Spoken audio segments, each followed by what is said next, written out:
Olá, o canal Educação e Business, mais uma vez com você. E acompanhe o recado que o Grupo Unisep tem para você que está nos assistindo. Estão abertas as inscrições para o vestibular de inverno da Unisep Educacional. Vestibular digital é com a Unisep Educacional. Inscrições pelo site unisep.pe/veste. Escolha o seu curso e venha mudar o seu futuro. Perspectivas da educação no Brasil. Estou recebendo hoje no canal Educação e Business a professora Maria Tereza Volpato. Ela é professora há mais de 35 anos. Tem trabalhado com o ensino infantil, fundamental, médio, técnico, superior e também em cursos de pós-graduação. É psicóloga há 29 anos, especialista em gestão avançada de recursos humanos. Também especialista em psicopedagogia. É mestre em educação, administração e comunicação, com pesquisa realizada sobre a inclusão do deficiente no ensino regular na Itália. Tem experiência como coordenadora de cursos de graduação nas modalidades presencial e EAD. Professora Maria Tereza, muito obrigado pela sua participação conosco aqui no canal Educação e Business. Olá, muito obrigada pelo convite. Estou assim lisonjeada, pelo convite para poder participar de um momento tão importante que é discutir sobre educação. Então, agradeço a todos do Grupo Unisep pela confiança, pelo convite, a todos vocês, muito obrigada. E espero contribuir com algumas informações aí que nós temos e com a nossa experiência de vida. Nós é que agradecemos, professora Maria Tereza Volpato. E por falar em perspectivas, professora, vamos falar em perspectivas da educação no Brasil. Vamos começar com o seguinte ponto. A educação é uma prioridade no nosso país, professora? Bom, vamos lá. Se a gente comparar, os dados com os outros países, os investimentos em outros países por aluno, é 3 vezes mais. Então, na verdade, o investimento do aluno no Brasil é cerca de 1/3 do que os outros países desenvolvidos investem. Por aí já dá para a gente entender que a educação aqui não é a grande prioridade, Então, esses países resolveram muitas questões estruturais e que ainda são muito deficitárias no nosso país, como infraestrutura básica, das escolas, a formação de professoras de tempo integral.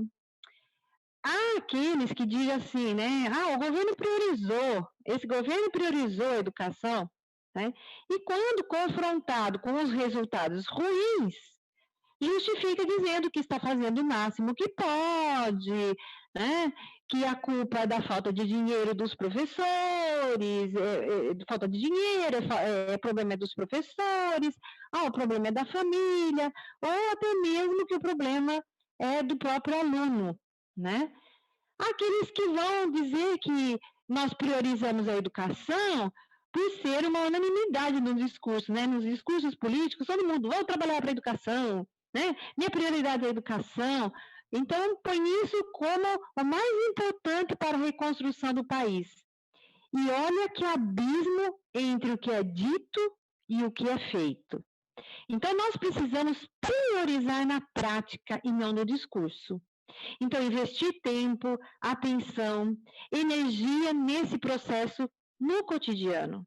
Então, colocar a educação como prioridade é chamar para si a responsabilidade, é acabar com o desperdício de investimento, muito mais para gerar aprendizagem, é usar assim como referência o que um município, um determinado estado vizinho esteja fazendo, até, como boas práticas, certo? É colocar muita energia para a gente realizar melhorias constantes nesse processo de implementação.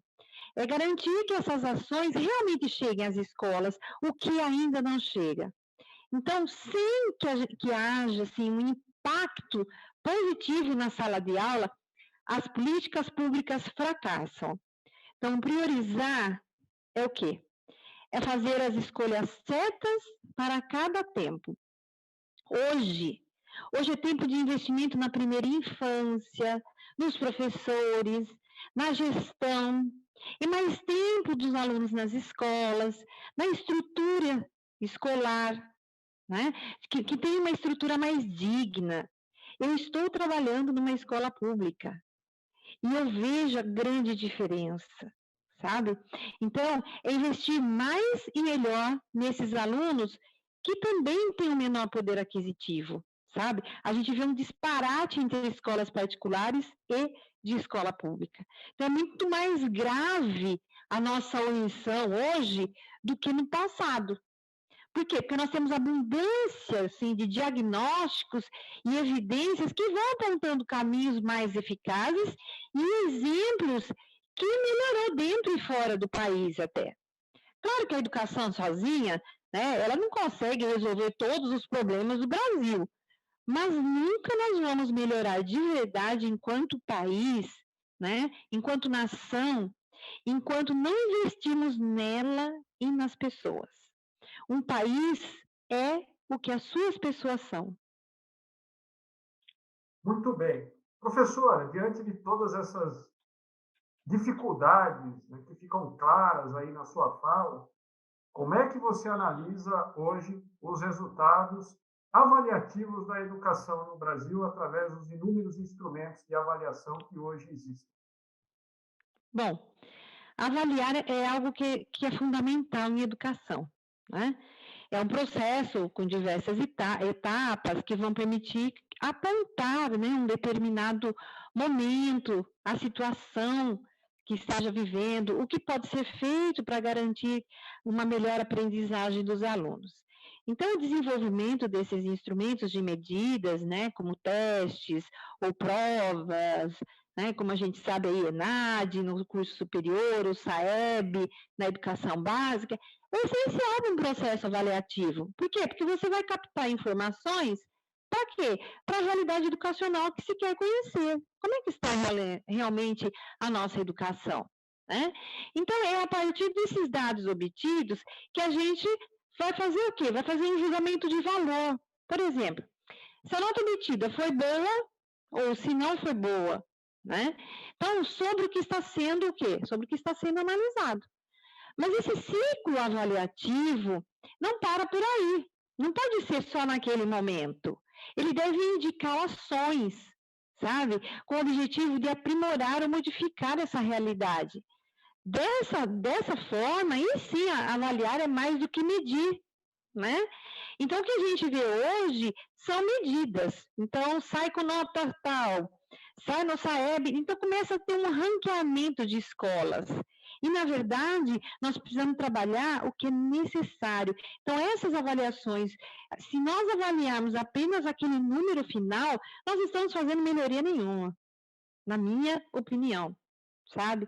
Então, passa-se a responsabilidade para outros, né? Então, como eu disse, avaliar é muito mais do que uma medida, né?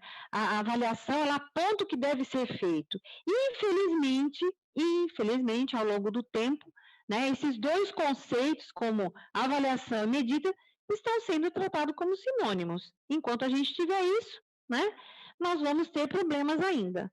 Né? No Brasil, nós temos aí o Sistema Nacional de Avaliação da Educação Básica, que é o SAEB, né, onde esse foi um projeto piloto lá em 1988, e fruto desse movimento internacional, né, com uma expertise de pesquisadores da Fundação Carlos Chagas, em São Paulo, da Fundação Sesgran Rio, no Rio de Janeiro, né, onde estavam envolvidos grandes vestibulares dos anos 70.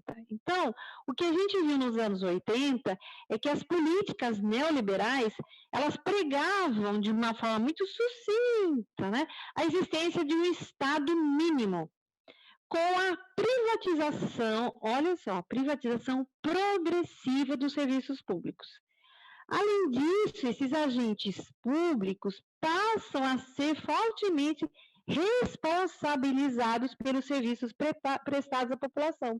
Então, assim, cabe à escola. A escola é que tem a responsabilidade, é o professor que tem a responsabilidade por conta do resultado dessa avaliação. Então, olha o Estado tirando a responsabilidade dele e jogando muito para o professor e para as escolas, sem levar muito em consideração a regionalidade, as condições, qual é a formação daquele professor, sabe?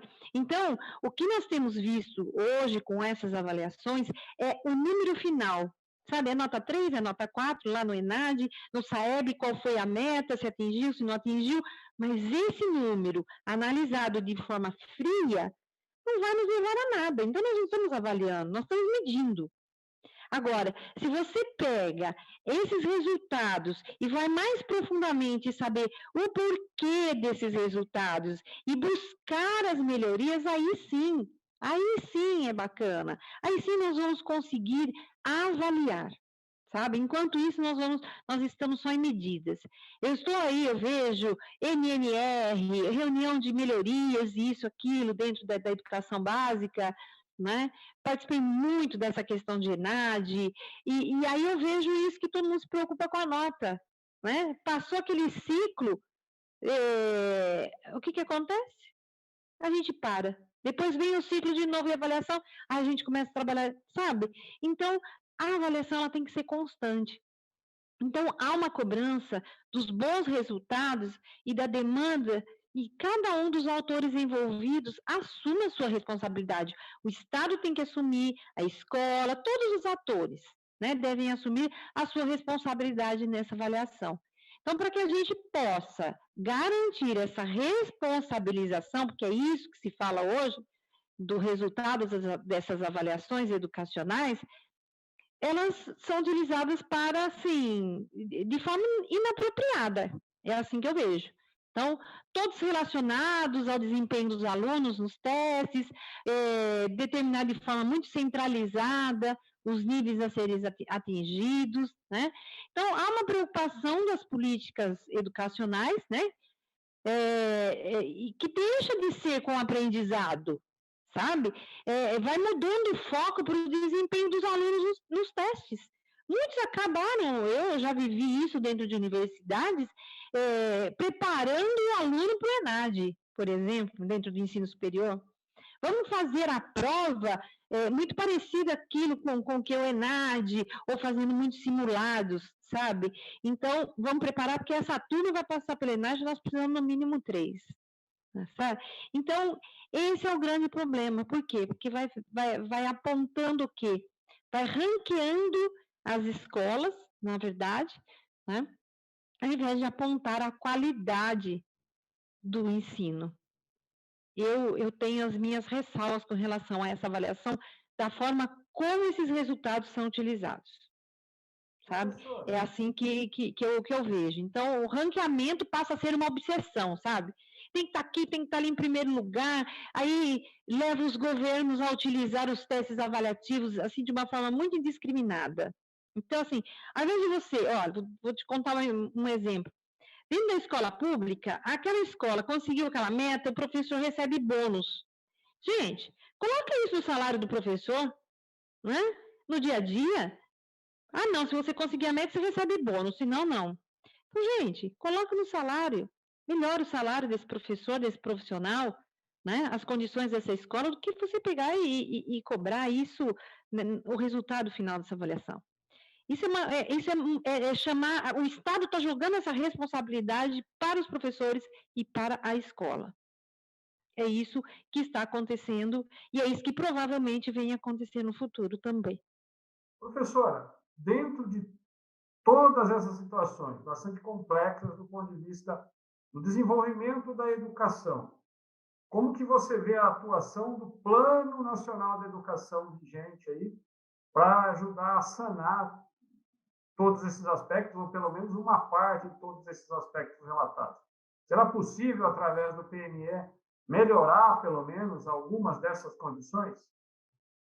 Então, o PNE, né, que é o Plano Nacional de Educação, ele tem um impacto, né, direto, né, de médio a longo prazo, né, não é uma coisa assim instantânea. Então, é de médio a longo prazo em todos os níveis da educação. Então, a educação infantil até a pós-graduação. Então, ele é importante. Por isso que entender o Plano Nacional de Educação é de suma importância para que a gente possa ajudar a gente a tomar decisões para enfrentar esses novos desafios da gestão escolar, principalmente, né? E contribuir para que cada instituição de ensino ajude a melhorar a educação no Brasil. Então, é isso que eu vejo como o PNE, né? Então, para entender esse Plano Nacional da Educação, é importante a gente ressaltar que esse plano foi criado para a gente conter as desigualdades sociais e econômicas, né? Que persistem há décadas no Brasil em relação a quê? Em relação ao aprendizado, às oportunidades, né, das crianças, dos jovens, certo? Então, é muito importante nortear, né? Eu acho que assim, fazer esse PNE é importante para quê? Para a gente nortear o nosso trabalho, sabe? Dessas melhorias da qualidade. Então, é assim que eu entendo que vem o PNE. Então, para diminuir o analfabetismo, para diminuir a evasão escolar, né? E ele vai passar por reformulações, né? Ele deve passar por reformulações até 2024, inclusive, certo? Então, nós precisamos diminuir essa desigualdade, que na pandemia isso ficou muito evidente, né, essa desigualdade das escolas que tinham tecnologia, e a gente vê que as escolas públicas não tinham tudo isso. Aí, de repente, vamos por um aplicativo, o aluno não saber, não ter um computador. Na escola pública hoje, é um computador para 4 alunos, e olhe lá. Então, agora que colocaram internet na escola, ainda bem que agora começou, não estou achando ruim, que bom, precisou vir uma pandemia para isso acontecer, senão não sei se teria acontecido. Então, a gente vê que esse PNE, ele vem no ensino fundamental, ele vem para o ensino médio, ele vem para todos os níveis da educação, para justamente mostrar para a gente caminhos onde a gente possa melhorar. Né? Então, vamos melhorar o analfabetismo, né? Vamos erradicar esse analfabetismo, que todo mundo fala, não tem mais analfabeto no Brasil. Gente, tem muito analfabeto funcional, né? Tem gente que só sabe escrever o nome, e aí não é mais analfabeto, né? É assim que entende. Então, o que a gente tem aí? Né?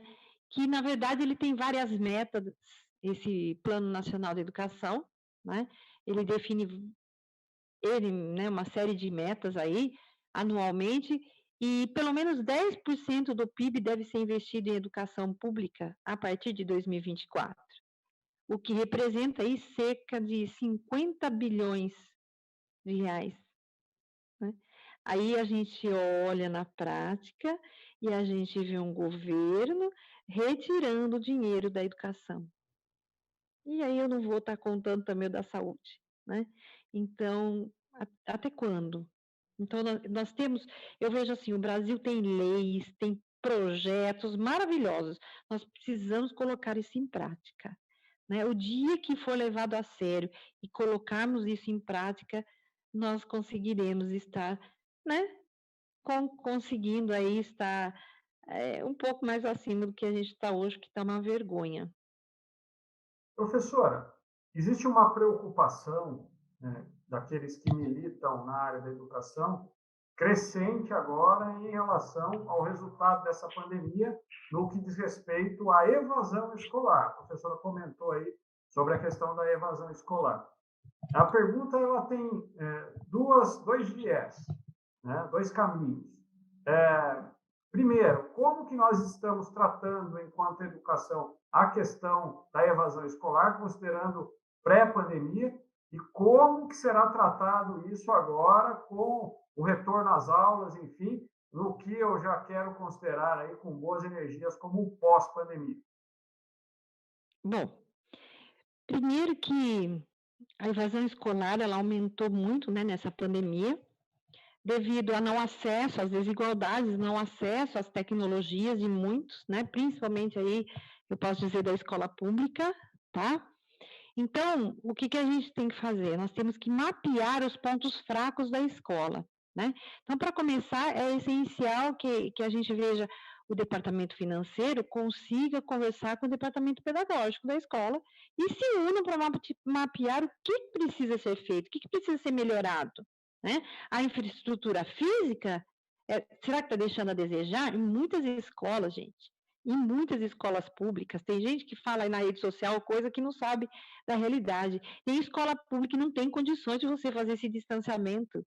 Não tem um corredor que você tem uma ventilação. Nós temos realidades absurdas nesse país, né? Só quem está vivendo ali dentro sabe disso.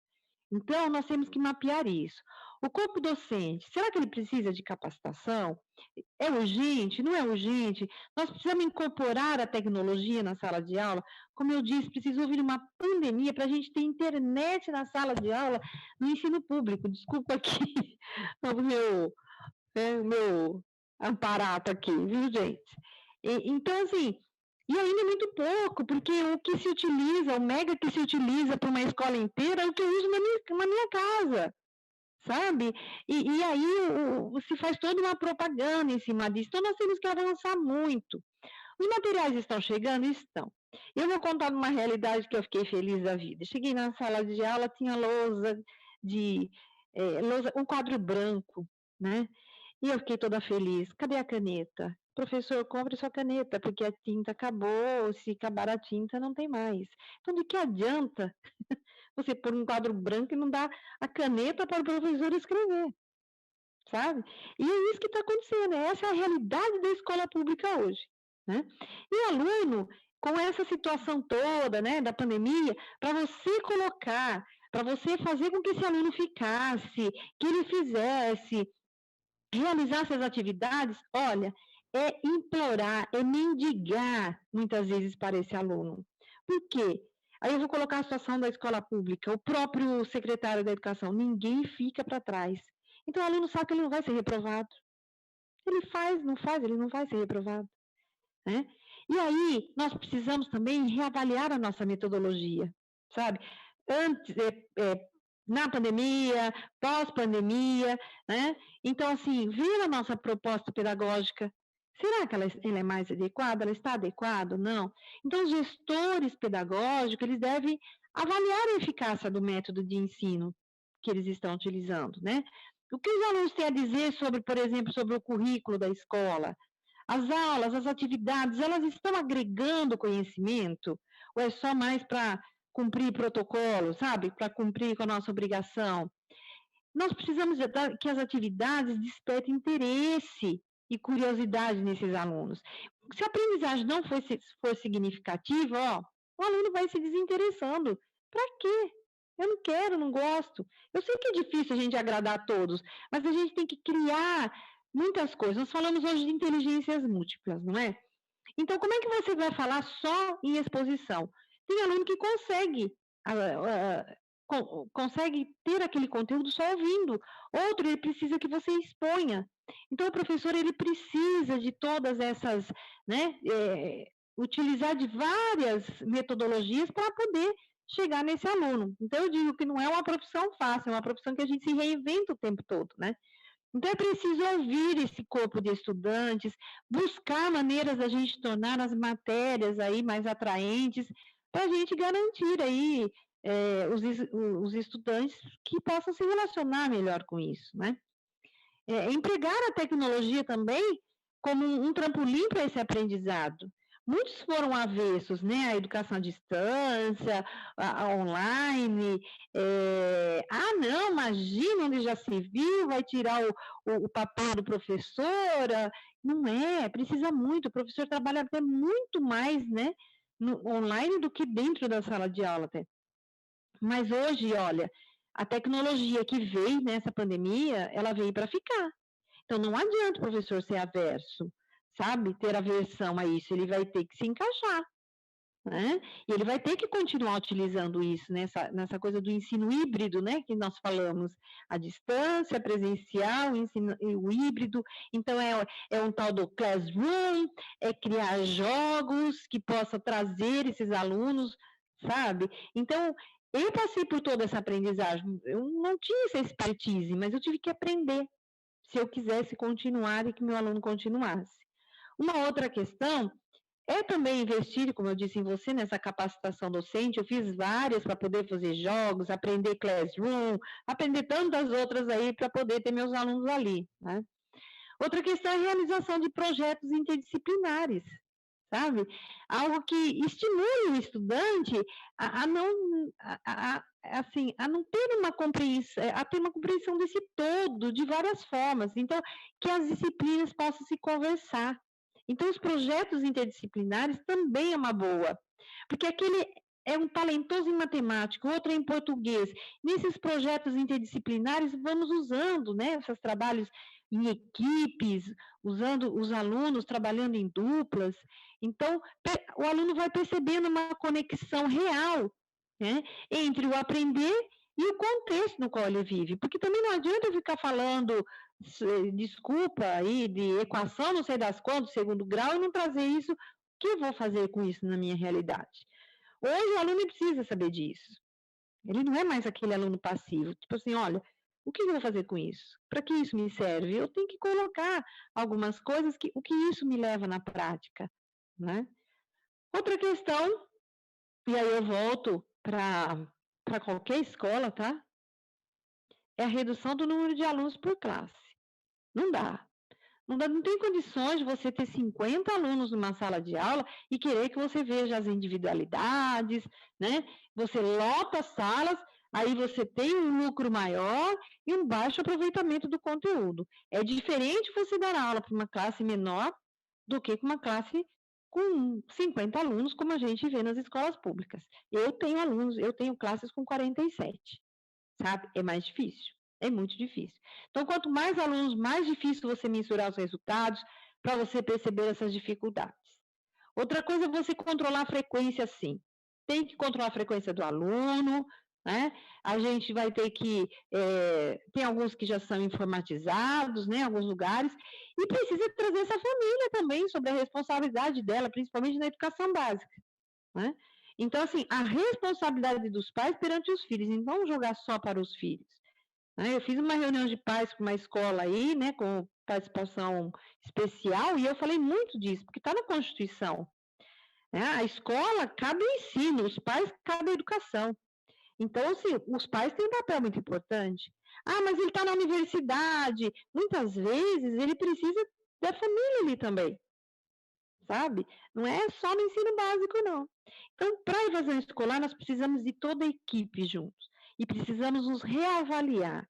Reavaliar a nossa aula, reavaliar nosso conteúdo, ouvir os nossos estudantes, como foi, como deixou de ser, principalmente nesse retorno à aula presencial aí, né? Como foi ou não foi, né? Qual foi, o que foi bom, o que não foi bom.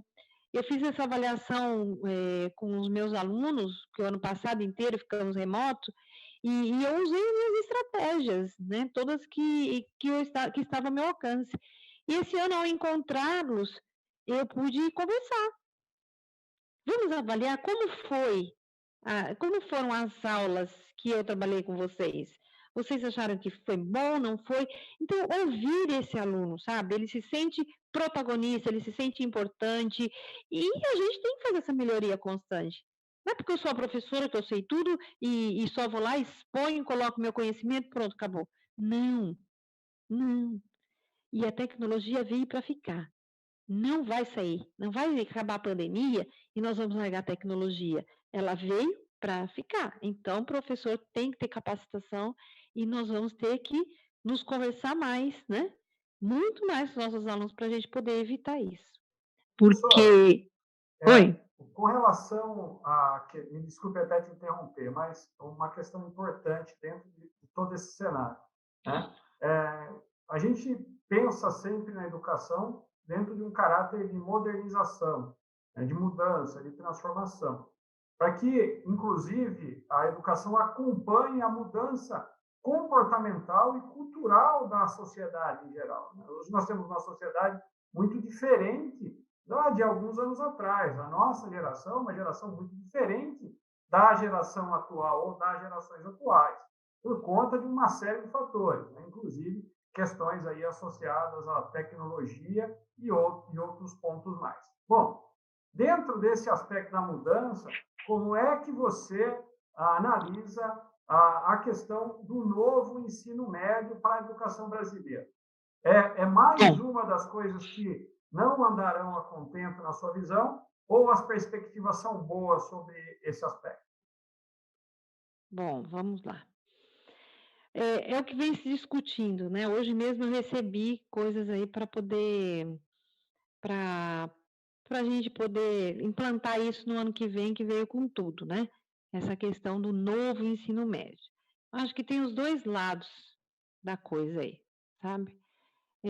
Que a gente precisa ver, que a gente precisa entender melhor sobre esse novo ensino médio.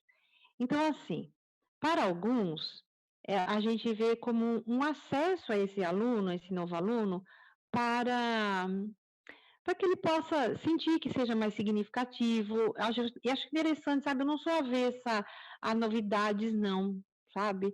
Eu sou uma pessoa que, pô, vamos lá, vamos ver o que vai dar. Mas tá uma miscelânea ainda que as escolas não estão entendendo como vai funcionar, né? Então, o governo não está sendo muito claro de como isso vai acontecer ou não estão entendendo. Então, o aluno manifesta-se lá o itinerário dele, se é humanas com biologia, enfim, né? No entanto, que na hora que o aluno foi fazer esse interesse, eu estava junto com alguns alunos, eu coloquei assim: que tipo de profissão você gostaria de ter no futuro? Para que ele pudesse entender que itinerário ele pudesse seguir, entendeu? Mas num primeiro ano do ensino médio, o aluno fazer essa escolha, ele ainda é muito cedo, sabe? É muita coisa nova que vem aí, né? Por um lado, facilita com que esse aluno ingresse no mercado de trabalho, né? Talvez ele veja todas as disciplinas falando uma mesma linguagem, né? Porque ele vai ter uma parte comum e a outra parte do itinerário que ele escolheu. Muito bem. Vão ter as disciplinas do Inova, que é eletivas, projeto de vida, tecnologia e inovação. Muito bacana. Gostei e acho bacana isso. Pode ajudar o aluno a inserir, ver qual é o caminho que ele quer dentro do mercado de trabalho, mas para outros pode ficar uma questão muito mais tecnicista, sabe? Voltando àquela época da escola tecnicista. Então, há esses dois lados da coisa. E eu vejo ainda tanto os professores quanto as escolas, né, a coordenação das escolas ainda muito perdidas com relação a essa nova proposta do novo ensino médio. Muito, muito, muito. Então, os alunos não sabem ainda como vai acontecer, os professores também não sabem. Amanhã tem uma formação para se falar disso, né, para implantar no ano que vem. Então, nós estamos falando e ninguém sabe direito. E aí nós temos um prazo para que o aluno se manifeste em que itinerário ele vai querer. Humanas e biológicas, ele vai querer exatas e biológicas, exatas e humanas, enfim. Eles oferecem 10 itinerários para os alunos. Só que a escola não vai oferecer os 10. Ela vai ver assim, bom, qual que esses alunos mais se identificaram? Daí ela vai oferecer aqueles, certo? Não vai contemplar todo mundo também. Houve um passado em que a escola tinha, assim, quem se interessava pelas áreas biológicas tinha um currículo X comum e depois uma carga maior em biológicas. Outro que queria área de humanas tinha isso também. Isso parou, não deu certo, vai e volta. Eu tenho minhas ressalvas ainda. Espero que dê certo, né? Mas eu ainda vejo como uma questão voltada mais ao mercado de trabalho.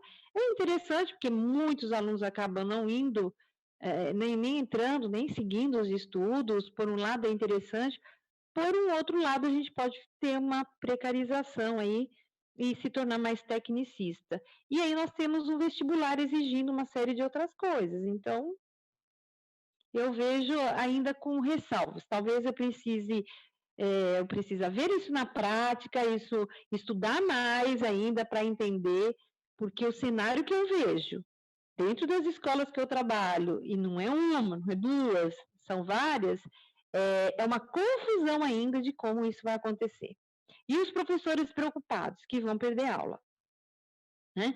Então, eu tinha 2 aulas de sociologia, eu vou ter uma só para depois dar uma no itinerário. Se é que vai ter aquele itinerário. Então, os professores preocupados em perder aula, a escola preocupada em que itinerário vai, né, que vai funcionar, e o aluno ainda sem saber direito o que vai acontecer, sabe? O cenário Então, ainda é bastante complexo, né, professor?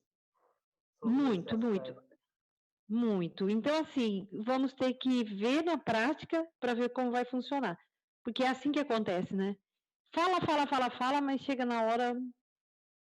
É A assim, teoria na é só prática na é hora da outra. prática mesmo.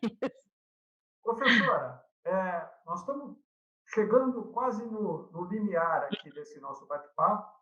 Infelizmente, o tempo é muito curto, o assunto é muito interessante, mas eu gostaria de entrar aí na finalização desse nosso bate-papo, falando de metodologia.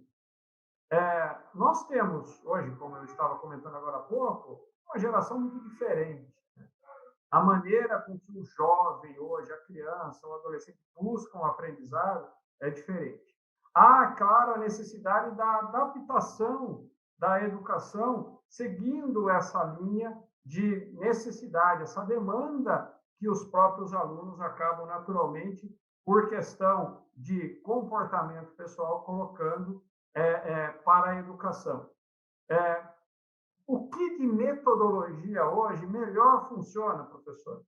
Isso para os professores, os alunos, para todo mundo aí que está nos assistindo. Ó, os métodos de ensino, né? Na verdade, é um conjunto de ações de ensino que visa a aprendizagem, né? São essas ações que vão visar a aprendizagem. Então, os métodos de ensino, eles são uma forma de tornar a aula mais dinâmica.